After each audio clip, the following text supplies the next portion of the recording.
His big brother had left the Navy and was happy in his new job in Dallas.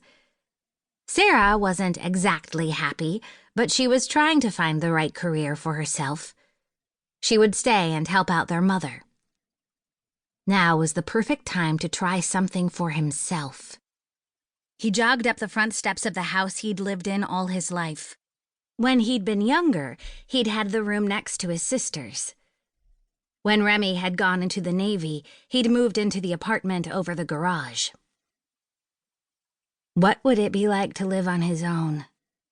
He would likely need a roommate. Maybe he could find some gorgeous young lady who could help him through chemistry. God, he was going to take chemistry. He hoped he could charm the professor. He was going to college. He would be the first Guidry to get a degree. He would go to college, get his degree, and then come home because he loved this place. Maybe he could get a job with the park rangers or wildlife and fisheries. He could open a shelter close to here because they always had animals that needed help. He could make himself useful. All of his life, he'd loved animals, probably liked them way more than humans. Animals didn't judge a man on anything but how he treated them.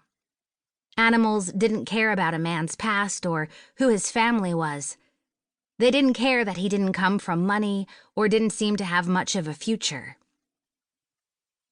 The lights from the house glowed against the velvety night. He would miss this place while he was gone, but there was something deep inside that told him he could do this. He could be something more than the screw-up second son. He got his key out and opened the door. A soft sob caught his attention, and he looked to his left.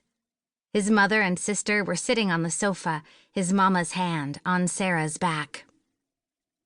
Sarah looked up, and her face was red, cheeks streaked with tears.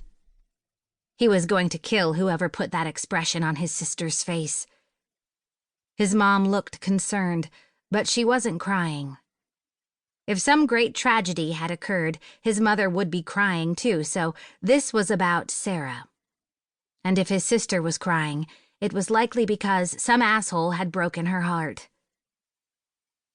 "What's going on?" He kept his voice soft. He could raise it to the asshole, but he would be gentle with these two women. They'd been the center of his life for so long. Without his father or brother around, they'd been everything to him. His mom looked at his sister, who nodded. "You should sit down, Zep."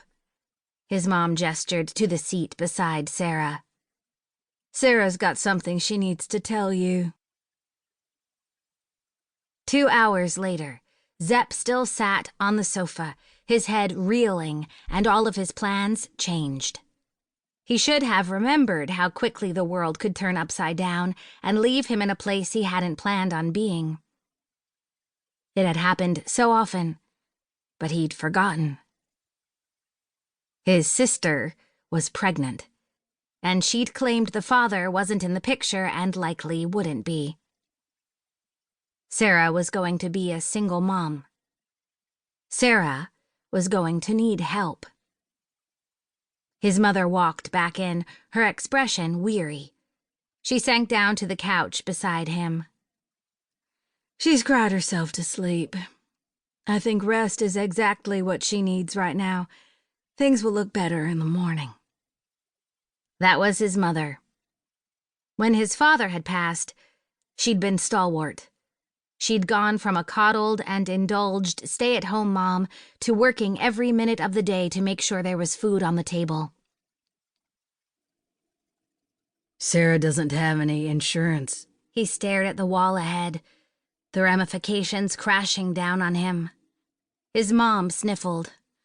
"No, she doesn't. But we can apply for aid. I'm more worried about her car. It's on its last legs. Mine isn't reliable anymore either. I almost never drive now."